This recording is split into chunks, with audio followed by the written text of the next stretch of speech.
गावामध्ये शिवतत्व आहे काय?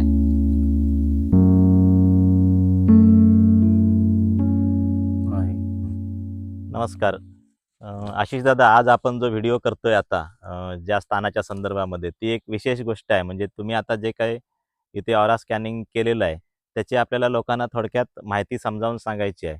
आता माझ्या मागे जे पिंपळाचं स्थान दिसत आहे, तिथे प्रत्यक्षामध्ये एक दैवी शक्तीचा वास आहे आणि या जागेचे जे मालक आहेत बागेचे, त्यांना त्या संदर्भामधला संकेत झालेला होता. म्हणजे त्यांना स्वप्न पडलेली होती काही आणि त्यातून त्यांनी शोध घेण्याचा प्रयत्न केला आणि त्या संदर्भात ज्यावेळी आपल्याला त्याने सांगितलं, आपण इथे ऑरा स्कॅनिंग केला, तर त्यात महत्त्वाची गोष्ट काय लक्षात आली, की ते जे स्थान आहे तिथे नवनाथांचं वास्तव्य आहे. म्हणजे नवनाथांपैकी गोरक्षनाथ आणि मच्छिंद्रनाथ हे या गावामध्ये वास्तव्य करून होते आणि आजही गोरक्षनाथांची तिथे तत्व अस्तित्वात आहे.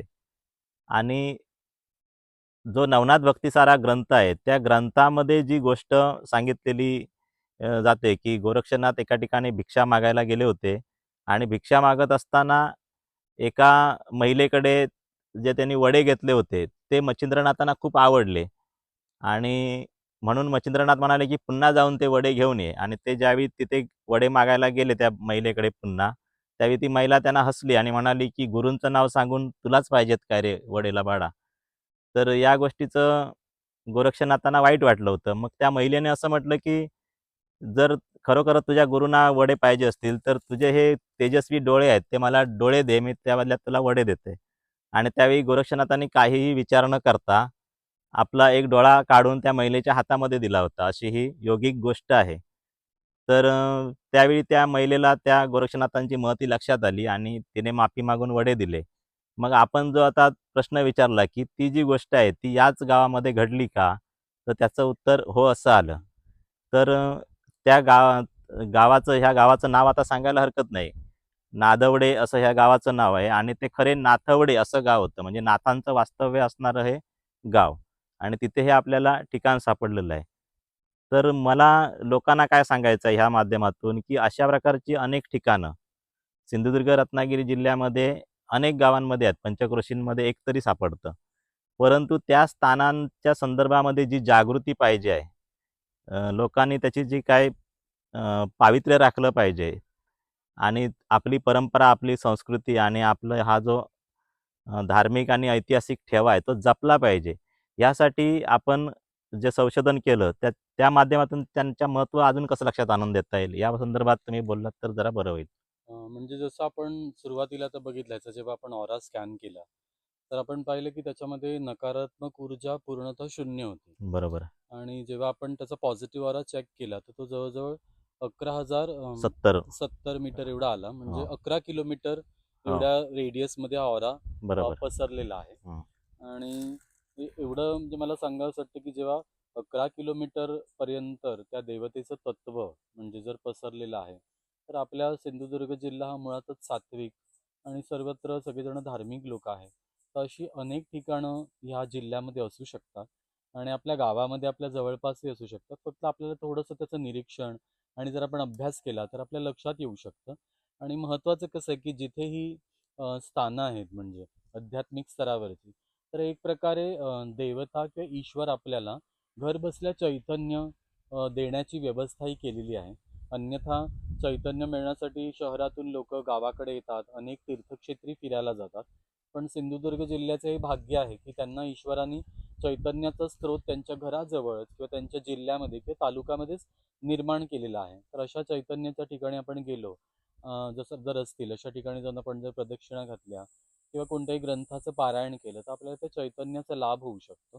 तर असं आपण निरीक्षण करूया आणि तिथे आपल्याला काय जाणवतं याचा अभ्यास करूया. आणि सगळ्यात महत्त्वाचा मुद्दा म्हणजे असे जर आपल्या इथे पिंपळाचे पार असतील किंवा औदुंबराचे वृक्ष असतील, बडाचं झाड असेल, तर शक्यतो हा परिसर आपण स्वच्छ ठेवायला पाहिजे. कारण या सगळ्या म्हणजे पिंपळाच्या झाडामध्ये, औदुंबराच्या झाडामध्ये त्या त्या देवतांचं तत्व आहे. म्हणजेच काय, तर सूक्ष्मातून ते ईश्वरी तत्व तिथे कार्यरत असल्यामुळे साक्षात ईश्वराचं अस्तित्व तिथे आहे. तर तो परिसर जर आपण स्वच्छ ठेवला, तर आपली सेवाही होते, त्या सेवेचा आपल्याला लाभ होतो आणि ती सेवा करता करता त्या चैतन्याचाही आपल्याला लाभ होतो आणि ईश्वराची कृपा आपल्यावर अधिक प्रमाणात व्हायला मदत होते. का? तर त्या स्थानाचं पावित्र्य राखावं म्हणून आपली जी श्रद्धा आहे आणि ज्या तळमळीने आपण तिथे जी स्वच्छता करत आहोत, जी सेवा देत आहोत, तर त्याचा आपल्याला 100% लाभ होऊन आणि आपल्या त्या कृतीमुळे इतर जणांनाही त्याचा लाभ होईल. त्यामुळे व्यापक स्तरावर आपल्याला त्याचा लाभ जर आपण करून दिला, तर ईश्वराची कृपा आपल्यावर सर्वाधिक होईल असं मला वाटतं. हो, बरोबर आहे. धन्यवाद आशिषजी. आणि याचबरोबर आपण असं प्रेक्षकांना आवाहन करू शकतो, की तुमच्या गावामध्ये असं जर एखादं ठिकाण असेल हम्म. आणि त्या संदर्भातलं ऑरा स्कॅनिंग करून काही डिटेल माहिती तुम्हाला हवी असेल, तर तुम्ही आम्हाला संपर्क करू शकता. वेळेप्रमाणे जसं शक्य आहे तसं आपण त्याचं प्लॅनिंगसुद्धा करू शकतो. आणि निश्चितच. त्याप्रमाणे म्हणजे जी काही आपली ही स्थानं आहेत, जी आज कोणाला माहिती नाही आहेत, ती भविष्यात त्याच्यामध्ये एक प्रकारचे ऊर्जेचा जो त्याचा प्रवाह आहे, त्याचा लाभ सगळ्यांना व्हावा यासाठी आपण त्याला ऊर्जित अवस्था म्हणतो, म्हणून. ती आणण्यासाठी प्रयत्न करू शकतो. तर मला एवढंच सांगायचं होतं. तुम्ही अजून काही मुद्दे सांगू शकत असाल तर सांगू शकता.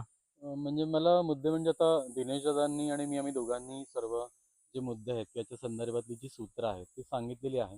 तर आपण सगळ्यांनी प्रयत्न करूया आणि जास्तीत जास्त या चैतन्याचा लाभ म्हणजे ह्या चैतन्याचा लाभ आध्यात्मिकदृष्ट्याही आपल्याला होतो आणि व्यावहारिकदृष्ट्याही होतो. आणि ज्यांच्या कोणाच्या बागेमध्ये असेल तर त्यांच्यावर ईश्वराची कृपा आहेच. तर त्या कृपेचा ओघ, त्या कृपेचा लाभ आपण सर्वांनीच करून घेऊया अशी मी सगळ्यांना विनंती करतो. आणि आज आपल्यापर्यंत हा संशोधनाचा विषय आणि हे असं सुंदर असं ठिकाण अनुभवायला मिळालं जिथे साक्षात ईश्वरी तत्व कार्यरत आहे. ते वातावरणही तशा प्रकारचं भारीत आणि अतिशय चैतन्ययुक्त आणि सात्विक आहे.